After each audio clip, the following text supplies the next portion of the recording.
आपका चैनल, आपकी खबरें आपके द्वारा। नमस्कार, मैं अंकिता जैन और आप देख रहे हैं जागृत इंडिया चैनल। आज हम बात करते हैं बहुत ही शांत दिखने वाले पक्षी कबूतर की। जी हाँ, कबूतर वैसे तो बहुत अच्छा माना जाता है, शुभ माना जाता है। तो इसके शुभ और अशुभ के लिए कुछ लोग छत पर दाना पानी भी रखते हैं। सबकी अपनी अपनी धारणाएं हैं, लेकिन आज हम आपको बताने जा रहे हैं कि कबूतर जितना शांत और सुंदर पक्षी है, इतना ही वो हानिकारक भी है। कैसे? जी हाँ, कबूतर की बीट यानी कि मल बहुत ही ज्यादा हानिकारक होता है हमारे स्वास्थ्य के लिए। कबूतर जनरली हमने घरों में, ऑफिस में, तो जहां भी हम घूमने जाते हैं बहुत सी जगह देखा है। लेकिन आप जानते हैं कि इसकी बीट यानी कि मल हमें कितना नुकसान पहुंचा सकता है? सन 2023 के नवंबर में 53 वर्षीय महिला को कबूतर की सूखी बीट से एक ऐसा इन्फेक्शन हुआ जिसके कारण उसको अपने लंग्स तक ट्रांसप्लांट करवाने पड़े। सन 2019 जनवरी में स्कॉटलैंड के क्लास में 2 मरीजों की कबूतर की बीट से फैले फंगस के कारण मृत्यु भी हो गई।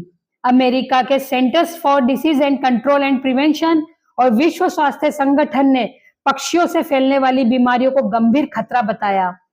कोविड-19 जैसी महामारी से भी सीख मिलती है कि पक्षियों से इंसानों को कितना खतरा हो सकता है। तो चलिए जानते हैं कि कबूतर की सूखी बीट कितनी खतरनाक है, क्यों है, इससे क्या हो सकता है और हमें इससे कैसे सुरक्षा करनी चाहिए। कबूतर की सूखी बीट दिखने में तो सामान्य लगती है, लेकिन इनमें कई खतरनाक बैक्टीरिया होते हैं, कई खतरनाक फंगस इन्फेक्शन फैलता है। जैसे जब ये सूखी बीट हवा में उड़ती है तो इसमें मौजूद छोटे छोटे फंगस स्पोर्ट्स स्टार्स के जरिए हमारे शरीर में जाते हैं, जिससे सांस लेने में दिक्कत होती है। जैसे पानी में भी जब बारिश होती है तो पानी में इसके कीटाणु मिलकर हमारे हवा में फैलते हैं और उसी में हम सांस लेते हैं, जिससे फेफड़ों में सूजन, दिमाग की झिल्ली में सूजन, सीटाकोसिस नामक बीमारी आदि होती है। ये बीमारियों में तेज बुखार आना, सर दर्द बना रहना, बॉडी में अकड़न आना आदि इसके लक्षण होते हैं। इस सूखी बीट से जो इन्फेक्शन होता है वो कई बार उल्टी और दस्त में भी बहुत ज्यादा हानिकारक होता है। खास करके ये बुजुर्ग, छोटे बच्चों, अस्थमा या फेफड़ों से पीड़ित मरीजों के लिए बहुत ज्यादा खतरनाक है। उनमें इस समस्या को पनपने की शक्ति नॉर्मल इंसान से 4 से 5 गुना ज्यादा होती है। वो इस बीमारी को बहुत जल्दी एक्सेप्ट कर लेते हैं। उसमें इस बीमारी से लड़ने की क्षमता कम होती है। कोशिश ये है कि कबूतर, अब आपको प्रिवेंट क्या करना है, कैसे सुरक्षित रहना, बहुत सिंपल तरीका है।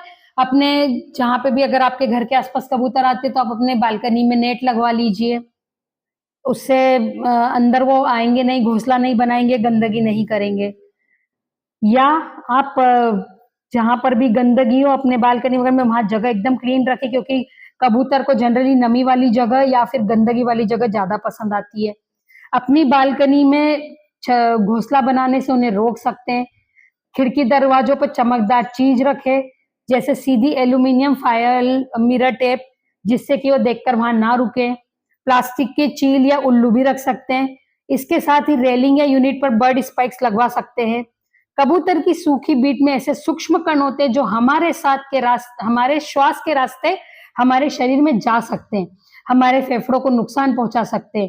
कबूतर की बीट की सफाई के दौरान हमें बहुत ध्यान रखना चाहिए। हाथ में ग्लव्स पहनना चाहिए, मुंह पर मास्क लगाना चाहिए और फुल आस्तीन के कपड़े पहनना चाहिए। और जब काम पूरा हो जाए, सफाई हो जाए, तो पूरी तरह या तो आप नहा लें या पूरा अपने हाथ पांव को अच्छे से साबुन से धोकर नीट एंड क्लीन करें, सैनिटाइज करें, उसको डिसइंफेक्ट। और जब भी आप कोई सूखी बीट वहां से हटाते हैं, क्लीनिंग करते हैं, तो उसको पहले गीला कर लीजिए, सैनिटाइजर से कर लीजिए, पानी से कर दीजिए, या डिसइंफेक्शन वाले जितने भी केमिकल्स आते हैं आप उससे भी उसको गीला करके उसको क्लीन कर सकते हैं, जिससे कि फंगस बीमारियां हवा में न फैले और आप सांस लेने के साथ आपके अंदर ना जाए। कई बार हमें जो इनसे जो पीड़ित या ग्रसित पर्सन्स होते हैं उनका हमें विशेष ध्यान रखना होता है, उन्हें टोटल बेड रेस्ट कराना होता है। तो इस चीज का भी बहुत ज्यादा ध्यान रखें।